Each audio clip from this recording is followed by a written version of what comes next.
ادع إلى سبيل ربك بالحكمة والموعظة الحسنة وجادلهم بالتي هي أحسن آمنت بالله صدق الله مولانا العظيم۔ میرے محترم بزرگوں، دوستوں اور بھائیوں، السلام علیکم ورحمۃ اللہ تعالی وبرکاتہ۔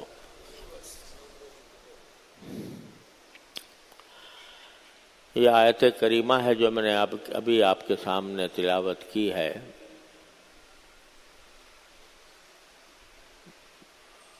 اس کی وجہ یہ ہے کہ پچھلے کئی ہفتوں سے میں آپ حضرات سے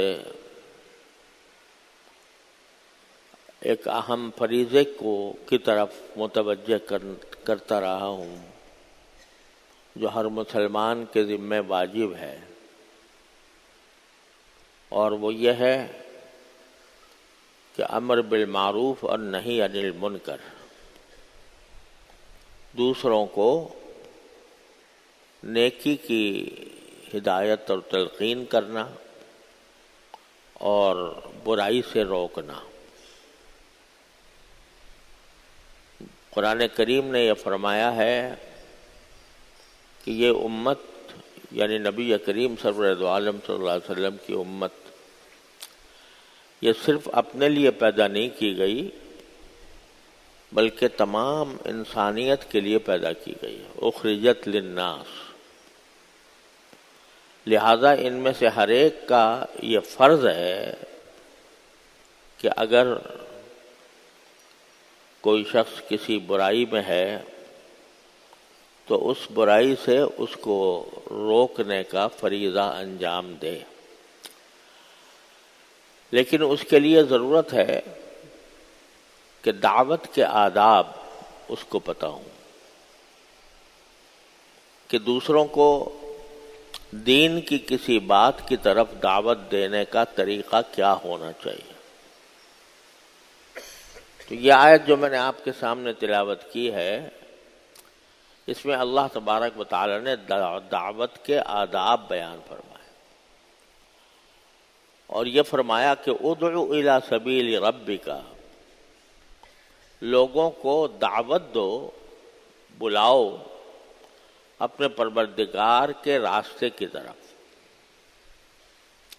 پروردگار کا راستہ ظاہر ہے وہی ہے جو اللہ تبارک و تعالی نے ہمارے لیے دین اسلام کی شکل میں عطا فرمایا۔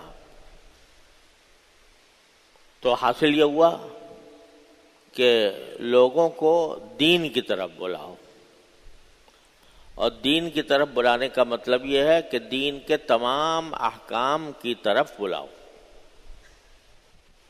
اگر کوئی شخص کسی فریضے کو چھوڑے ہوئے ہے تو اس کو بلاؤ کہ بھائی یہ فریضہ اللہ نے عائد کیا ہے، اس کے بغیر نجات نہیں ہوگی، اللہ کے واسطے اس فریضے کو ادا کرو۔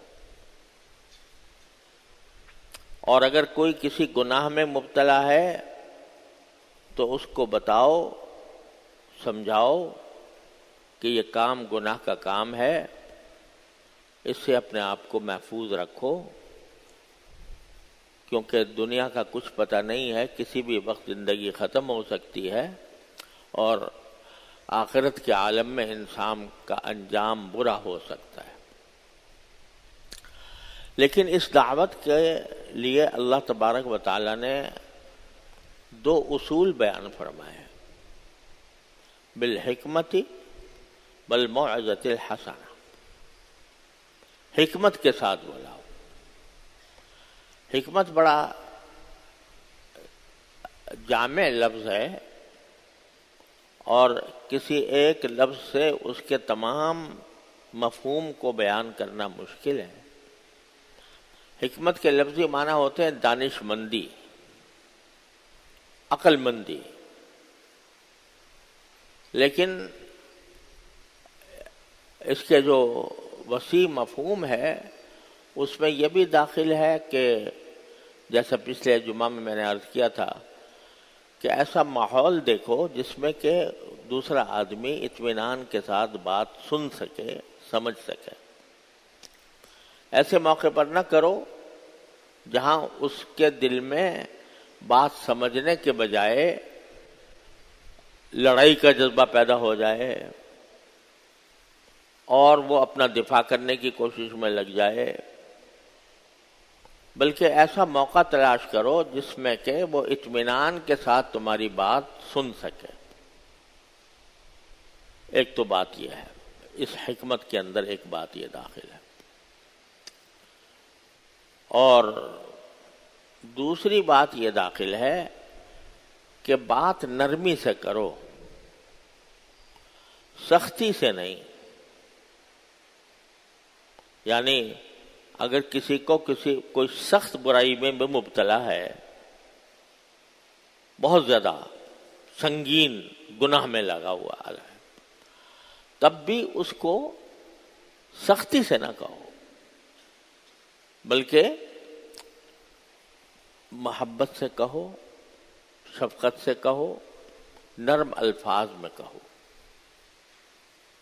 حضرت موسیٰ اور حضرت ہارون علیہ السلام کو اللہ تبارک و تعالیٰ نے جب فرعون کے پاس بھیجا تو فرعون جیسے سرکش انسان